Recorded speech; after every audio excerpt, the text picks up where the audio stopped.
Hi guys, hi, I hope everybody's keeping well. I'm back again for another video.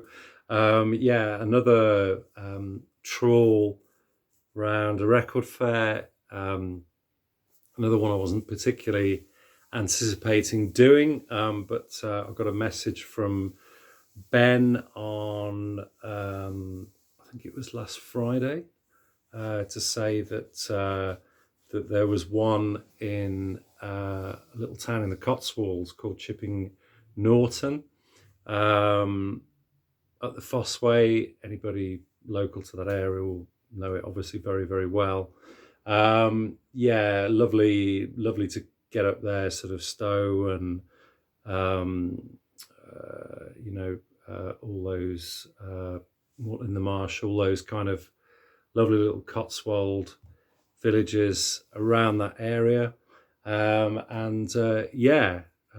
Chipping Norton's a very attractive town.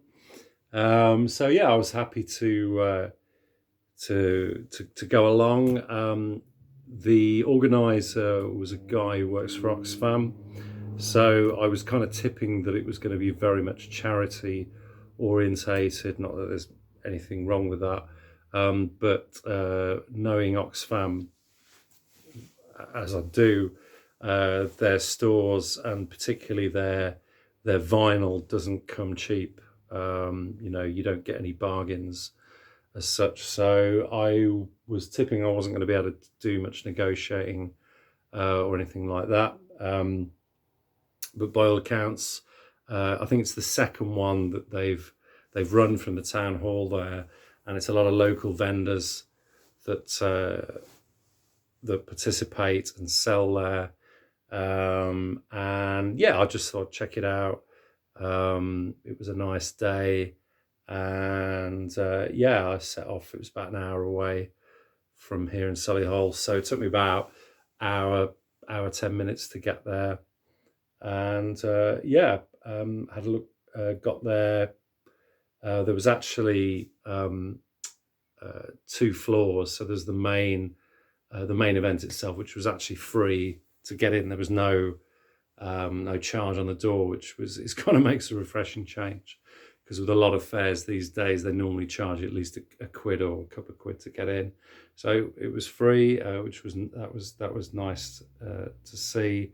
There was also the cafe downstairs, and there was 1 or 2 other tables, not selling an awful lot, but there were additional tables down there as well. So I had a look through, and I didn't actually come away with an awful lot. It wasn't as successful as the Motorcycle Museum one I went to last week. Not bad at all. So I came away with 6 records. All of these were fairly cheap, apart from the last one, which I paid a little bit for, but still, I thought it was pretty good value. I'll start off with the first 4, and these were actually 4 for £10. So they were very, very cheap. All in pretty good condition, not mint, but the vinyl was in great shape, and all fairly common titles, but just ones that I didn't have holes in the collection, and I thought I'd pick them up. So the first one, this was the one that I really wanted the most, and I would have probably just taken this one, if, in all honesty. But then again, I wanted to get the 4 deals, so I didn't really want to negotiate for this on its own. So last week I picked up the Last Family album, which is only a movie, and I actually managed to get this, which was the next album, which is Chapman Whitney, and this is Streetwalker. So this is Roger Chapman and Charlie Whitney, the guitarist, so the lead singer and guitarist from Family. And this is the album that they produced after they split up in 1973. This one's from 74. So obviously, Family, progressive, kind of quirky English rock band. I really, really enjoy them. Yeah, I had heard this one before a couple of years ago. I'd streamed it. I wasn't super crazy about it, but listening to it again a couple of nights ago, I really, really enjoyed this. So I seem to remember it as being quite bluesy, and there are kind of elements of that in there, but the songs are really quite interesting. Obviously, the title "Streetwalkers."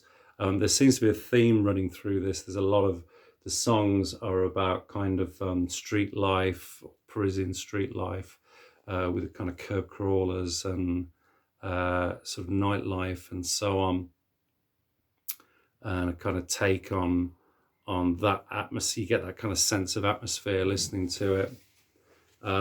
Really good, a really enjoyable album actually, on reprise or reprise.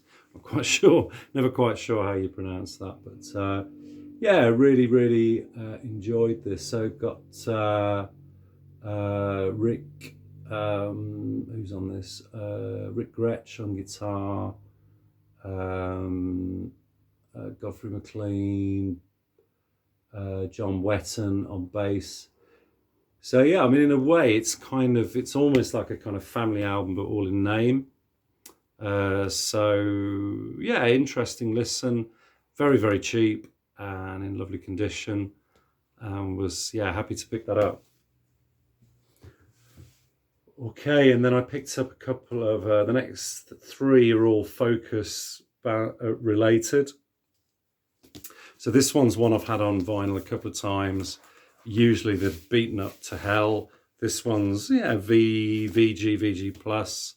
I thought I'd pick it up because it was sort of an upgrade for the one I had before. So this is Focus's Moving Waves. So I think this is their second album, unless I'm mistaken. So yeah, I think this is from 71. Kicks off with Hocus Pocus, fantastic, bonkers, epic kind of song with these Van Leer's kind of crazy yodeling vocal. And then side two is this huge piece called Eruption. Just kind of, epitome of kind of prog from that period. But yeah, enjoyable listen. So yeah, on the Polydor label, this is on a subsidiary of that Blue Horizon,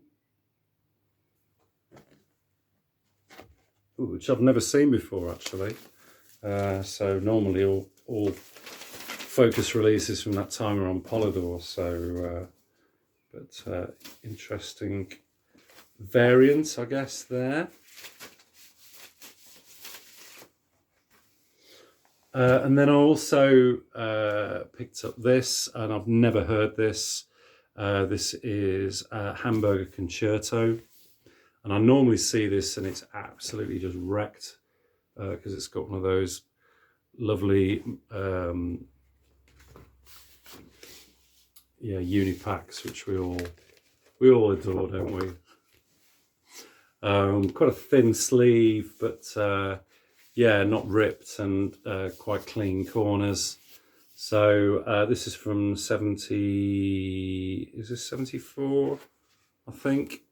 I've never actually heard this album, so I've seen it loads and loads and loads, but just never got around to picking it up. So this was a decent copy in decent shapes, and it was dirt cheap, so I thought, why not? Okay. And then the next one, still keeping the Focus vein, this is a Jan Ackerman album, which I didn't have. So yeah, this is his album Tabernacle. So yeah, Jan Ackerman, the guitarist from Focus. This one's from 1973. And I really, really enjoyed this. This is a really nice album.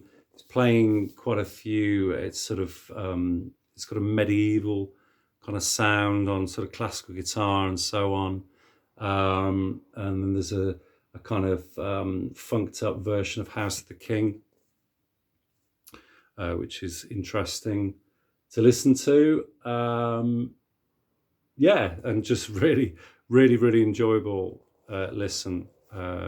Didn't expect to like it that much. So I've heard I've heard one or two sort of Focus members kind of solo albums, and they've been a bit hit and miss. But this was very, very enjoyable. So yeah, I was happy to get that. Okay, and then this is one amazingly I've never had on vinyl. I've had it on CD for years, and I was just waiting to pick up a nice early-ish pressing of this. This is actually an early 70s pressing on Elektra. This is the Incredible String Band, and in some quarters, arguably their best album, The Hangman's Beautiful Daughter from 1968. So yeah, the wonderful duo of Robin Williamson and Mike Herron. Fantastic, innovative, progressive folk with kind of psychedelic elements. Yeah, they're really, really groundbreaking. This was, I think, their highest charting album. I think it got to, I think it may have been a top 10 album. Can't remember exactly where it got to, but it got pretty high up in the charts. And it's just fantastic. It's got a couple of my favourite Incredible String Band songs. Kio-Adi there, the opener, Robin Williamson, brilliant. And the 30-minute epic, a very cellular song, Mike Herron's, which I believe Led Zeppelin used to play at the start of their shows back in the day. I think Jimmy Page was a pretty big fan of them. Yeah, so very happy to get that. And interestingly enough, it actually came with a letter inside, which I thought was kind of an unofficial sort of insert that I wasn't aware of. It turns out it was a couple of postcards dated from about 1982, certainly by the stamp on the front, which I can't quite make out. Zoe Smith from Cambridge, or rather it was to Zoe Smith, and I think it was, I'm not going to read it out because it's a private letter, sort of love letter from the boyfriend, I think. But yeah, always interesting, and just proves that you never know what you're going to get, in these records. And maybe was sort of stuffed in there at the last moment, maybe when Zoe was moving house. So, but yeah, a little interesting curio, nothing to do with Incredible String Band, but yeah, interesting to find. Okay, and then the last one, really pleased to pick this one up. I've heard, I've streamed this band, several times over the years. Always been a little bit mixed about them. Couldn't quite make up my mind. This is Amandul 2, and this is Carnival in Babylon. This is a 1972 album. I think their fourth studio album, unless I'm mistaken. Great gatefold there. Yeah, and I just picked it up because it wasn't too expensive, and I just never see Amandul records in the wild. So, and I wasn't sure what I was going to make of it really, but yeah, I mean, obviously, sort of kraut rock as they tend to categorize this. So I believe they were part of a sort of political movement, which I think was Amandul 1, and then I think Amandul 2 was the kind of musical side of the commune that kind of splintered off, and produced quite a groundbreaking body of work. This was really enjoyable. I was really surprised how much I enjoyed this. There's sort of because I think I've heard Yeti before, which was pretty out there and quite heavy and dense. There's moments of that on this, but it's quite light in places, and there's sort of acoustic kind of moments. Yeah, just really enjoyable listen. Yeah, I played it through a couple of times actually since I've had it. And yeah, I'm intrigued now to go back and investigate more of their work. So yeah, that was good to pick up. So that's it, guys. Fairly quick. Yeah, I don't know when I'm going to do another video. Maybe this weekend if I go to Ben's. Who knows? Who knows what I'm going to pick up? Maybe there'll be another record fair, and maybe I'll have some other stuff to show. So in the meantime, I hope you all have a great week, or having a great week. And yeah, it's all things have sort of cooled down a bit now here in the UK. We had some thunderstorms on Sunday, had a bit of a flood because we've got sort of a leaky utility room with a glass roof. So yeah, it was a little bit of a mad scramble, getting everything off the floor, stop it getting all soaked and so on. So we had a bit of a respite yesterday with the weather, so we could let all the mats and stuff dry outside, which was good. So, but yeah, no, no major damage or anything. So, yep. But yeah, have a great week, and I will speak to you again very soon. Cheers, guys. Take care. Bye-bye.